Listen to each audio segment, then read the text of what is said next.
네, 정유실의 뉴스 브런치 듣고 계신 시각이 10시 45분입니다. 저희가 이쪽에 앉으셔야 되나 저쪽에 앉으셔야 되나 네. 잠깐 생각했어요. 자, 동네 책방 작은 서점의 섬세하고 개성 있는 안목으로 신간을 좀 소개해보는 시간 가져보겠습니다. 오늘은 고요서사의 차경희 대표 나오셨어요. 어서 오세요. 네, 안녕하세요. 아유, 머리를 이게 상큼하게 싹둑 예, 잘라봤습니다. 다듬으셔서 네. 봄 느낌이 나는데요. 아, 그런가요? 활력 있어 보이는데요. 예. 의도한 건 아닌데. 자, 오늘은 그럼 어떤 책을 소개해 주시겠어요? 네, 오늘 소개해드릴 책은 이 제목과 표지가 아주 강렬합니다. 이 제목은 날카롭게 살겠다, 내 글이 곧 내 이름이 될 때까지라는 야, 제목이고요. 밑에 샤프라고 딱 써 있는데요. 네, 원제가 샤프예요. 근데 그거를 이제 아. 좀 의미를 부여해서 길게 한국어 제목은 만든 것 같은데 그렇군요. 이 제목만큼이나 아주 강렬한 사진이 좀 인상적이죠. 여성이 앉아 계시는데 입니다. 이 책은 미셸 디니라는 저널리스트이자 비평가가 글로써 당대의 인정을 받은 여성 작가 12명의 이력을 담아내고 있는데요. 12명. 네, 근데 이제 책을 열어서 목차를 보시면 뭔가 낯서실 거예요. 이 나열된 이름들이 익숙한 듯 하면서도 어색하게 느껴지는 점이 있는데 바로 이름을 떼고 성만 명시했기 때문입니다. 아, 그러면 지금 여기를 제가 이렇게 앞서 보니까는 네. 한나 아렌트 네. 이렇게 되어 있고 네. 수전 손택 이렇게만 네. 써 있고 이렇게 돼 있으면 익숙한데도 왠지 조금 낯설게 느껴지기도 맞아요. 해요. 예. 근데 생각해 보면 예. 이 책의 소개 자료에도 쓰여 있긴 한데요. 예. 우리가 이제 뭐 디킨스나 피츠제럴드, 해밍웨이는 성만 들어도 어떤 작가인지 바로 떠올릴 수 있잖아요. 그렇죠. 그런데 한나 아렌트, 수전 손택, 조앤 디디어는 사실 그런 남성 작가들의 명성에 뒤지지 않음에도 성만으로는 각인되지 않는 느낌이 있더라고요. 생각해봤는데 아마 버지니아 울프 정도가 울프라고 하면 바로 떠올리는 그렇죠. 여성 작가이지 않을까? 그런 생각이 들었고 그런 의도에서 이 저자 미셸 디는 1900년대에 뉴욕에서 펜으로 정말 말 그대로 시대에 큰 획을 그은 시인, 소설가, 비평가 등 여성 작가들을 소개하는데 그들을 성만으로 호명하기도 하고 이 작가들의 목록을 짤 때 이들의 문학사적인 업적도 당연히 중요하게 고려했겠지만 그렇죠. 이 12작가를 꿰는 키워드가 바로 이 책의 원제인 샤프입니다. 네, 뭐 우리말로 하면은 날카롭다, 뭐 네. 예리하다, 네. 뭐 이렇게 표현할 수 있을 것 같은데. 네, 맞습니다. 지금 여기 원제는 샤프지만 뽑아놓은 한국 표현은 날카롭게 살겠다. 네. 지금 이렇게 써놨거든요. 네, 맞습니다. 의미를 좀 확장한 건가요? 어떻게 본다면? 여러 가지 의미들이 이제 들어 있는 거를 확장한 걸로 보이기도 하는데요. 이 저자는 도로시 파커, 리베카 웨스트, 한나 아렌트 등의 작가를 이 예리함이라는 키워드로 한 자리에 모았다고 해요.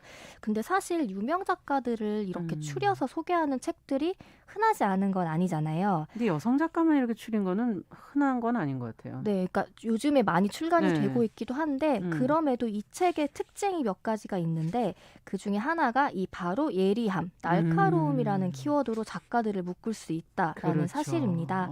이 책에서 처음 등장하는 작가인 이 에세이스트자 시인이었던 도로시 파커에 대한 소개 문장을 보면 파커는 펜을 망치처럼 휘둘렀다. 저도 이 문장 너무 지금 인상적이어서 보고 있었는데. 네, 근데 저는 사실 이게 보니까 우리나라에 파커의 글이 번역된 게 거의 없더라고요. 그래서 좀 아쉬웠는데 이 책에서 말하는 파커 글의 특징은 풍자적인 유머, 냉소, 조롱 등이라고 합니다.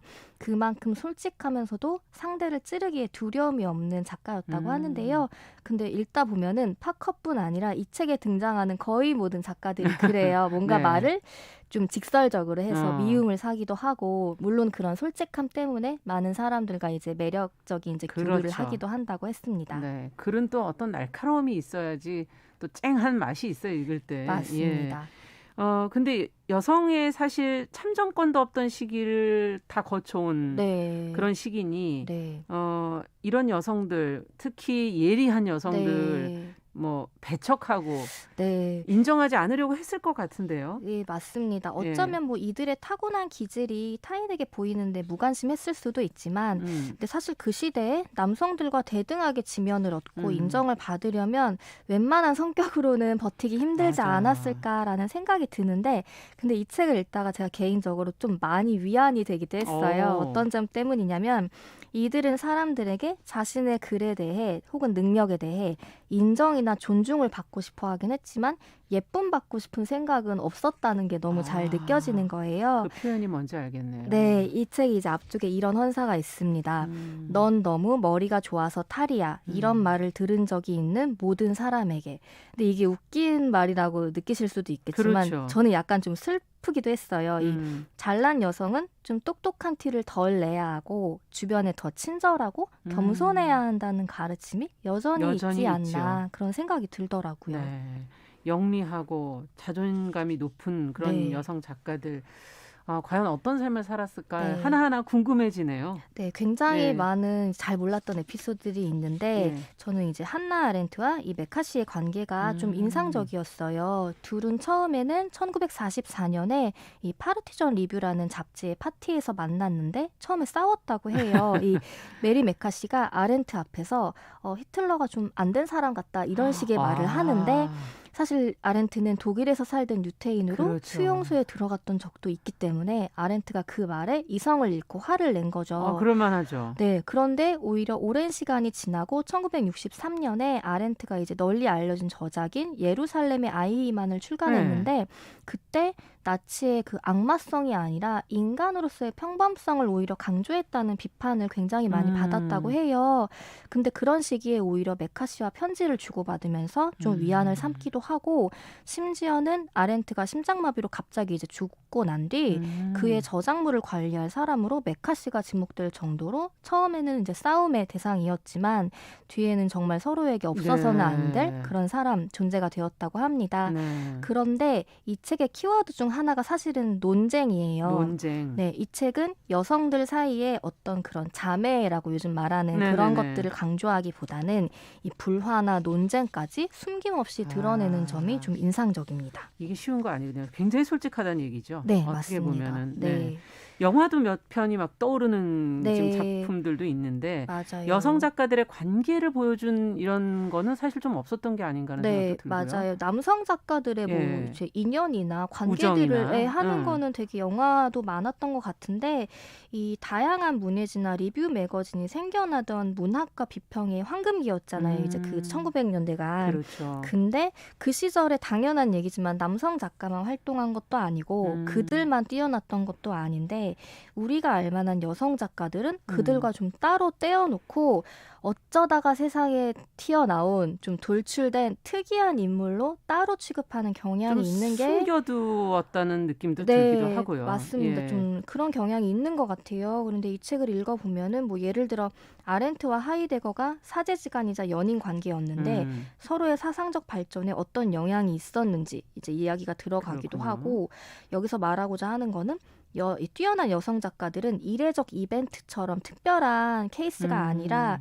늘 있어 왔고 여성, 남성이 서로 경쟁하거나 교류하는 당연한 사회에서 그 역할을 충분히 제대로 해내고 있었다. 예전에도 있었다. 네, 근데 우리나라도 왜 1900년대 뭐 이 박태원, 이상, 김기림 문학 비평 이쪽에 아주 화려했었죠. 네, 이런 문인들이 이제 어울려 다녔던 게 막 이렇게 소개가 되잖아요. 드라마도 되고. 근데 그러면서 그들의 작품에 대해 사람들이 더 호기심을 갖게 되는데 그 당시에도 물론 뭐 나혜석을 비롯한 여성 작가들이 분명히 맞아요. 있었을 거예요. 근데 그런 식으로 한 무대에서 조명되는 경우가 없던 그런 아쉬움을 이 책이 좀 달래주지 않나 싶습니다. 네, 어쨌든 여성 작가들의 그 연대표가 뭔가 좀 새로 만들어지는 그런 느낌이 있고 끝으로 좀 정리를 해주신다면 이 책은 놀랍게도 굉장히 재미있게 읽히는데 미셸린의 첫 책이에요. 근데 이 작가 자체도 어쩌면 이 책에 소개되는 작가들처럼 굉장히 날카롭고 투명한 문체로 쓰고 있거든요. 그래서 이 책을 읽는 자체가 날카로운 여성 작가의 글을 읽는 재미를 느끼실 수 있다. 그래서 좀 꼭 한번 읽어보시면 좋겠습니다. 네. 정말 그 한 시대의 어떤 특별함이 아니라 이것은 계속 또 이어질 수 있는 부분이다라는 생각도 드네요. 오늘 미셸 딘의 날카롭게 살겠다 내 글이 곧 내 이름이 될 때까지 동네 책방의 고요서사 차경희 대표와 함께 책 읽어봤습니다. 오늘 말씀 잘 들었습니다. 감사합니다. 네, 고맙습니다. 자, 정용실의 뉴스 브런치 2월 25일 목요일 순서는 여기서 마무리하도록 하겠습니다. 저는 내일 오전 10시 5분에 찾아뵙겠습니다. 감사합니다.